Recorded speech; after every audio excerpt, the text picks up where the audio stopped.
भारत दौरे पर आए मालदीव के पूर्व राष्ट्रपति मोहम्मद नशीद ने मालदीव के लोगों की ओर से माफी मांगते हुए भारतीय पर्यटकों को मालदीव दोबारा जाना शुरू करने की बात कही। नशीद ने मालदीव पर बहिष्कार के प्रभाव के बारे में बताते हुए कहा कि इससे मालदीव पर बहुत गलत प्रभाव पड़ा है और मैं वास्तव में यहाँ भारत में हूँ। मैं इस बारे में बहुत चिंतित हूँ। मालदीव का भारत के लोगों द्वारा बहिष्कार करने के बाद उसकी हालत खराब हो गई है। अब मालदीव की अकल ठिकाने आने लगी है।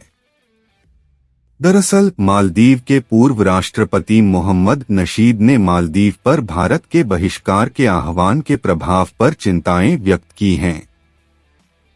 भारत दौरे पर आए नशीद ने मालदीव के लोगों की ओर से माफी मांगते हुए भारतीय पर्यटकों के देश का दौरा जारी रखने की अपनी इच्छा पर जोर दिया। नशीद ने मालदीव पर बहिष्कार के प्रभाव के बारे में बताते हुए कहा, पूर्व राष्ट्रपति ने इस घटना के लिए जिम्मेदार लोगों को हटाने के लिए वर्तमान राष्ट्रपति द्वारा की गई त्वरित कार्रवाई की सराहना की। उन्होंने एएनआई को बताया, मुझे लगता है कि इन मामलों को सुलझाया जाना चाहिए और हमें कई बदलाव करने चाहिए और अपने सामान्य रिश्ते पर वापस जाना चाहिए। नशीद ने पिछली चुनौतियों के दौरान भारत के जिम्मेदार दृष्टिकोण को रेखांकित करते हुए कहा कि जब मालदीव के राष्ट्रपति चाहते थे कि भारतीय सैन्यकर्मी चले जाएं, तो आप जानते हैं कि भारत ने क्या किया। उन्होंने अपनी बाहें नहीं मोड़ी। उन्होंने ताकत का प्रदर्शन नहीं किया, लेकिन मालदीव की सरकार से बस इतना ही कहा, ठीक है, आइए उस पर चर्चा करें।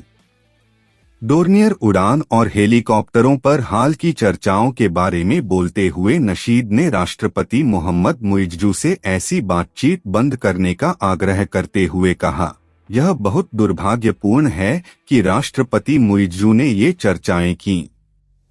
मैं उन्हें फोन करूंगा कि कृपया डोर्नियर उड़ान और हेलीकॉप्टरों पर इन चर्चाओं को रोकें। नशीद ने भारत और मालदीव के बीच स्थायी दोस्ती को भी रेखांकित किया, जो जरूरत के समय आपसी सहायता और सहयोग में निहित है। इस बीच मालदीव और चीन के बीच हाल ही में हस्ताक्षरित रक्षा समझौते पर नशीद ने कहा कि मुझे नहीं लगता कि यह एक रक्षा समझौता है। मुझे लगता है कि मुइज्जू कुछ उपकरण खरीदना चाहता थे, मुख्य रूप से रबर की गोलियां और आंसू गैस। यह बहुत दुर्भाग्यपूर्ण है कि सरकार ने सोचा कि अधिक आंसू गैस और अधिक रबर की गोलियों की आवश्यकता है। सरकार बंदूक से नहीं चलती।